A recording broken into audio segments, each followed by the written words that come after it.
Hello, I'm Bood and welcome to Season 2, Episode 3 of the Brentford Beta. We'll sing on our own as always. Thanks for joining me. Massively appreciated as always. Make sure you hit the thumbs up, get involved in the comments, and if you really want to help my channel out, you can always become a Patreon. Links to that and a few other things down below in the description. Now, I'm loving this save. I'm loving it. I'm having so much fun with it and I was excited for the summer. I must have mentioned it about 20 million times in the last episode.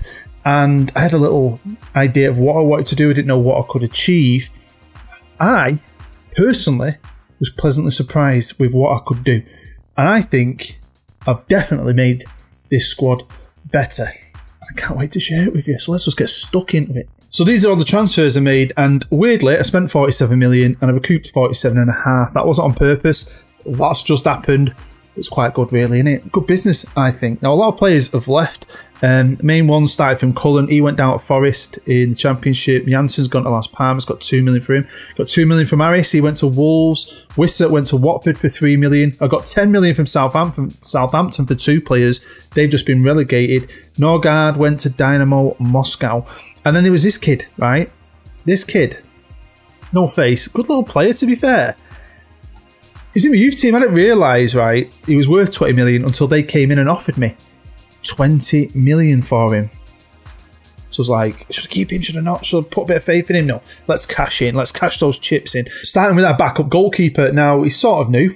He was out on loan last year. And I just felt like he'd be a good little backup. Why not? Let's save a bit of cash. So he's the new backup going into the season. Number 1 is David Reyes still. He's nearly 27, I think. He's still 26. He's a good age for a goalkeeper. And he is a good goalkeeper. Maybe it's something I can look at improving next season, but I couldn't really get anything better when I was trying to improve other areas. The backup right back going into this year is young Mads, the 23-year-old Dane. Now, he's a good player, good squad player, but I end up with 9 homegrown players. You've got a few club-grown players and so on, and obviously I'm in Europe this year.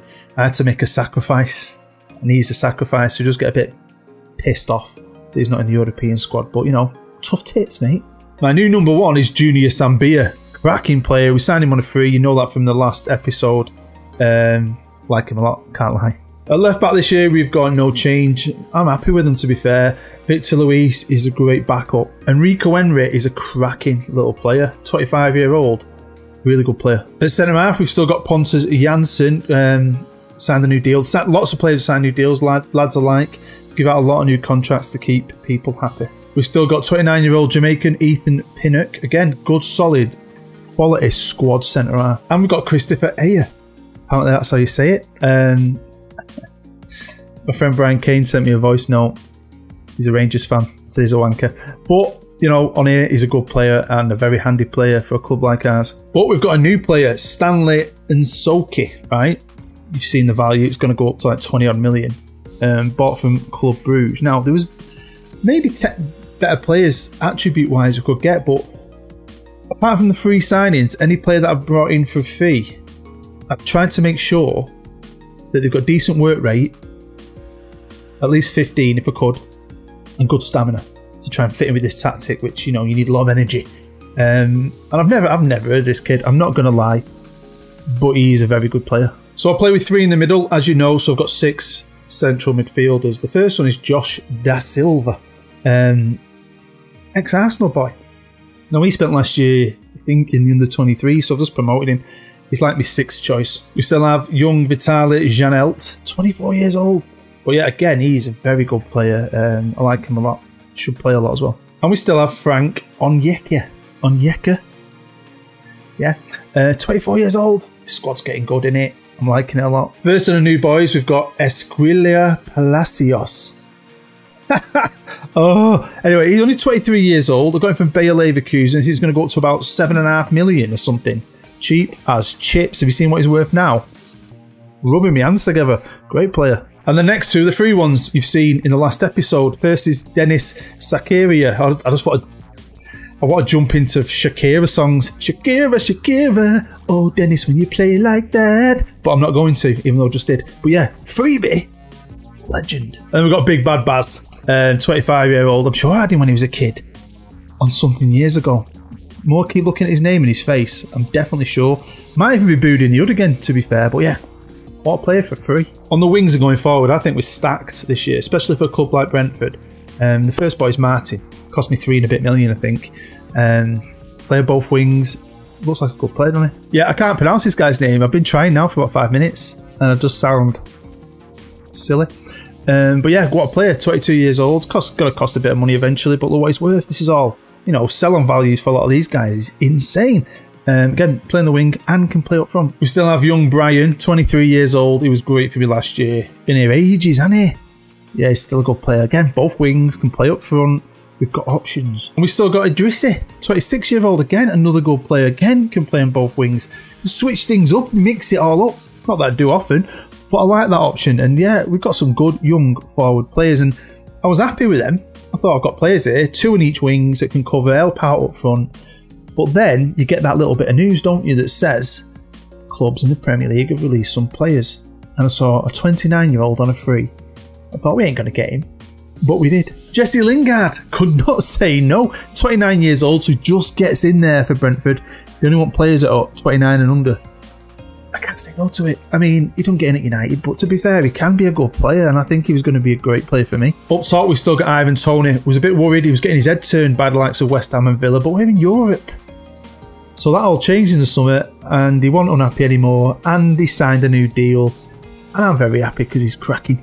And we got Che Adams from Southampton. We've done a bit of swapsies. Do you remember when you were a kid? You might not have done this, but we used to collect stickers for our Panini football books. And you'd go in school and you'd be like, stubby your mate like that, got, need. Well, that's what we did. I went, got, need him. And then they went, need him and him.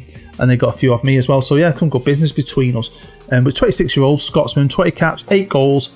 Cost a bit of money, and I've got players who can cover up top, but I wanted another striker, and we've got one. You know, I wanted a squad, and I wanted to try and bring players in who've got good stamina. Lingard's got good stamina, a lot of the new lads have got good stamina. That's what I was looking for. I was looking for teamwork, work rate, anything. You know, you're not going to get 20 and everything. Impossible, innit? But the highest I could get, I went for, and the business I think I've done has been brilliant. I think we're a better looking team, to be fair. I really, really do. But yeah, we're in a really good spot. The wage bill's gone up a lot. I mean, it's what, 1.19?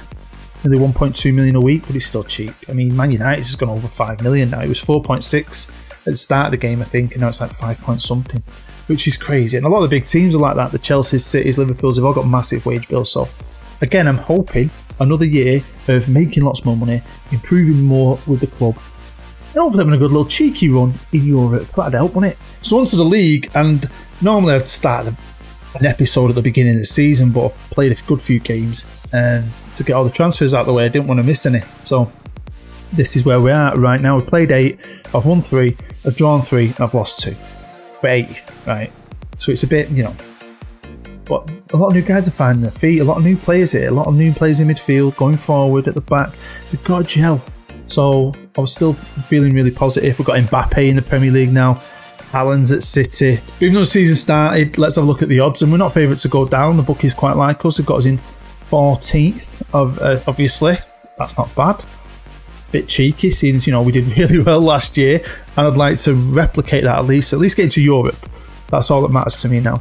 Now you might remember Norwich survived and won the FA Cup. Well, Leeds didn't sack Bielsa. He left. He just resigned. Right. So he's out of work now, but he does come back to another team later on. So Leeds hired freaking Norwich's manager. Now the board actually want us to get to mid-table. No pressure. I mean, we should do. We did really well last year, and I do think we've got a better team. We're in the Euro Cup. That's the group we've been drawn in. And Dynamo Kiev, Galatasaray, CSKA Sofia. Quality European group. I like it. Look at pre-season, just to share it with you. We just went on a cheeky little tour of Croatia. It wasn't amazing. We didn't blow anyone away. And then this is the league so far. We started great. We beat Chelsea 1-0 with a goal from Toney. We then had a derby. Fulham were one of our rivals. And we beat them 2-0. Lingard getting on the score sheet. We drew with Spurs. I think I beat them twice last year. No, we drew with them. Can't beat us. And we got beat off Everton. But it was a close one. Look at the scores. I was winning 2-0. Then we collapsed. Yeah, bastard. Sheffield United, we drew 1-1 with. 1-0 against City, but we played really well there, and they only scored in the 84th minute, honestly. Wolves, we beat 1-0, Lingard getting on the score sheet, and then we drew with West Ham in our last game. Now, I'm not here to arrange a friendly. I just want to show you something you probably know anyway, but I kind of forgot until it happens later on in the episode. But look, got Got Galatasaray in our last group game, and we played Burnley, and then nothing's happening. And I was like, what's going on here?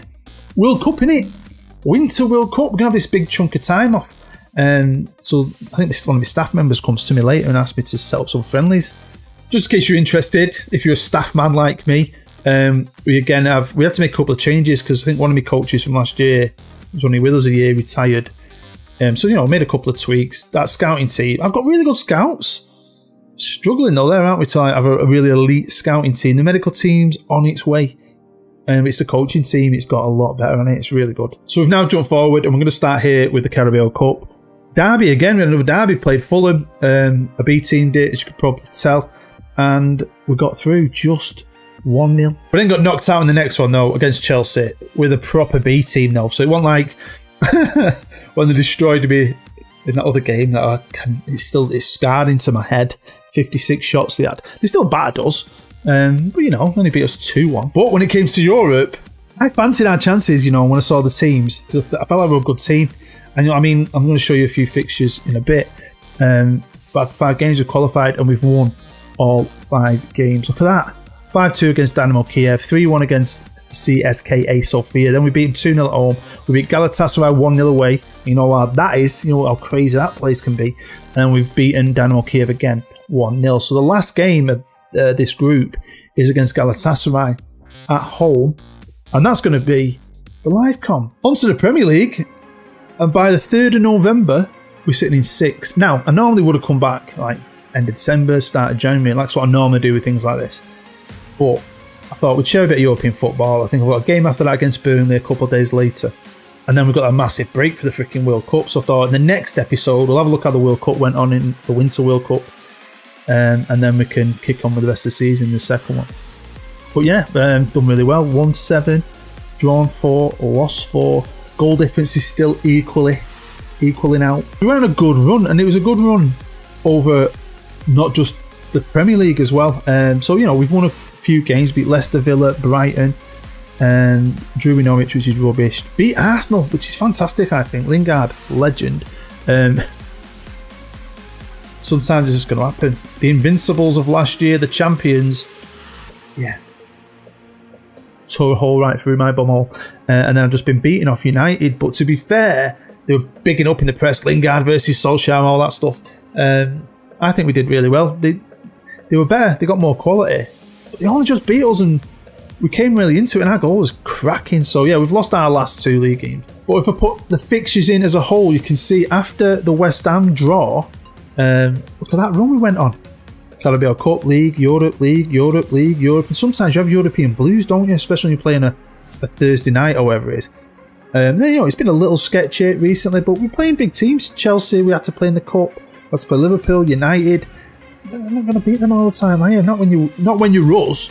But I'm very happy, and I'm seeing some absolutely amazing football. Now this, I couldn't resist. Came up as an option to loan him, although we can't have him until January. Do we need him? I don't know. So, you know, we're only going to get him the second half of the season, and he is very young. He's only 17 years old. But he's a wonder kid, and he looks pretty special to me. So he could really help. This is a squad at this point, arranged by average rating, and yeah, some guys are doing very well. Reyes in goal is fantastic. Like he's had a great season. Really glad I didn't try and replace him. But yeah, lads are doing really, really well. Goal wise, I think it's Tony and Lingard, yeah, both on 7. But I'm getting goals from my wingers, which is really, really good. Assist wise, this kid's good. Now, a few of them are unhappy because when they signed the deals, all them unhappies, apart from Che Adams, maybe Pinnock, a lot of these unhappies are because I promised them I'd strengthen the squad, but I thought I'd already strengthened the squad. They've come in after I'd strengthened certain bits, so it's like, it's a bit annoying. Like, get a grip, we've got a full squad here, it's a good squad, stop moaning and get on with it. So yeah, they'll get over it eventually. But yeah, very happy with this team. I mentioned it earlier, I liked his style. I did a video on him at the end of FM21, don't know if you've seen that. Marcelo Bielsa. He just quit Leeds, he didn't get sacked, he resigned. And was out of the game until just recently. He's just took this job, I think, at Spurs. Oh, we'll have a quick update of the managers while we're here. Pep's still at City, Jurgen Klopp's still there. Unfortunately, Ole Gunnar Solskjaer still at United. This dude, Chelsea struggling here. I've noticed that on other things. Chelsea struggle with Tuchel, which is a bit stupid. Arteta, still at Arsenal, of course he's there. He's obviously at Leicester. Who's at Newcastle? Brendan's still there. Now we know we're already through, but with Brentford, we've got into Europe. I thought it'd be great because of the World Cup and the winter break to share a European game at home under the bright lights of the freaking Brentford Community Stadium. What a crap name. Lingard normally would start. He's all right, but the other two wingers are great. Lingard's impact sub, hopefully in this game. So here we go. Can't wait. Hopefully we can put on a performance and go 6-6. That'd be outstanding. I don't know how many people would have thought would do that. I genuinely believe we'd get through. We'd either win it or second, but I thought it might be close. I thought we'd have a couple of draws, maybe a couple of losses, and we nearly did, to be fair. Had some tough games, especially going away to Galatasaray. That's always a toughie, innit? Janelt, I thought it was going to deflection, going to go in the goal then. Come on, here's Sambia, great right back on a freebie if you can pick him up. All them 3 players I picked up on a free, you could pick them up on a free if you're a similar team to me. All of them, cracking players. Jesse Lingard comes up on a free at the end of the year. He's been a cracking player. Right, here's Henry, another good little player, left back. Palacios, come on lads, putting on that pressure. But yeah, I just feel like things are starting to click. Look at this, we're not stopping, are we? We ain't stopping. Sambia, can he get it in the box? No, he's give it to Ojeda. Back to Sambia, just whip it in, lad. Just cross it in, I know you can. He's not going to. He's going to give it Is it Bazoa? Oh, referee. Is he pointing to the spot? Checking penalty review. Penalty awarded. This referee knows his business. He knows what he's doing. He's a professional. Right, come on. Slot it home. Tony, legend. Ooh! 1-0. So my rebuild, episode 1 with Bologna will be out now. So make sure you go and check it out if you haven't already. Now I know every freaking man and his dog and his next door neighbour's badger's auntie is doing rebuilds now. But I've been doing them for about 4 years since FM19. You probably know that if you're a long-term sub. I've done more! Get in! I've done millions of them. And I genuinely really enjoy them. Full season episodes like my Journeyman, it's good. And I'm starting off with Bologna because they used to win a lot of titles a very long time ago, and it's just a bit of a challenge, a bit of an experiment. I just wanted to test it out. Oh, good effort. I'll be coming back to England in my next one, but dropping down a few leagues to League One. And then, I want to do a few different things. Definitely up till Christmas, try and get as many rebuilds out as I can, and at least do rebuilds until my next Journeyman starts, because the Journeyman will probably start in January, February, like it does most years, to finish off a game kind of thing. But yeah, we're doing alright here. 20 minutes in, 2-0 up. Are we a European force? I'm not getting giddy though. I think if we come up against someone good, because you can in the Europa League, especially once you get to the knockout stages. I mean, well, the further we get into it, the better for our rep, the better for the club, the more we can grow. Might earn an extra few pounds, which is always very, very helpful. There we go. Ooh, come on. Good bit of football. Go on, Sambi. You can cross it in. Cross it in, lad. There you go, right on the floor. Ooh, good effort. Thought he was going to bang that in the net. For the pressure, I love this, This tactic's really starting to click on with this team. Corner ball. And we're going to get onto it. Oh, look at the power. Keeper got onto it. Couldn't stop it. I mean, I always say this with live comms. You pick a game, but you don't know what's going to happen. And, sometimes off camera, I'm playing the game thinking, God, I wish this is the game I'd chosen because it would have been so entertaining. But, you don't know, do you? You have no idea. But so far, this is brilliant. We are showing... God, we're just taking the piss here, aren't we? We're showing you what we're all about here, and I like that. I like that they're showing you that we're a good team. Galatasaray are a good team. But they can't handle us at the minute, can they? At all. They might get us on the break. Can they get us on the break? They're going to try. I've got a really fit team here, and that's one thing I noticed when I played United. They might have beaten us 2-1. But like 20 minutes in, half an hour in, their team was dying on its ass really quickly, and mine just stayed fitter for way longer. So look at this. I'm well happy with this. Be like Ojeda and is it Guri? You know what I'm like. Great wingers, man. Very, very happy. And I'm happy that Tony wanted to stay. I think he only got his head turned because you've got to look at it from his point of view. He had a good season, and up until we got into Europe, I suppose. Ooh. And, West Ham and Villa, you'd class them bigger than Brentford, you would, wouldn't you? But then we've gone up again. And yeah, he became happy, and I give out loads of new contracts. A few of them have got minimum fees, but they're good minimum fees. If anyone gets poached off me, we're getting compensated. Oh, free kick for Galatasaray, and they're back into it. Fair play, floated that in. Bullet header. Decent goal, man. Oh, wait. VAR. Goal awarded, see? VAR. don't always disallow it, which it always felt like it did at FM21. I'm noticing this a lot. Goals getting awarded. Well, there you go. End of the game. Great performance, really. A bit disappointed we let one in, to be honest. So that's 6 wins out of 6 in the group stages. We're showing Europe. We're a team. You better start being afraid. Galatasaray blew their chances. They're out.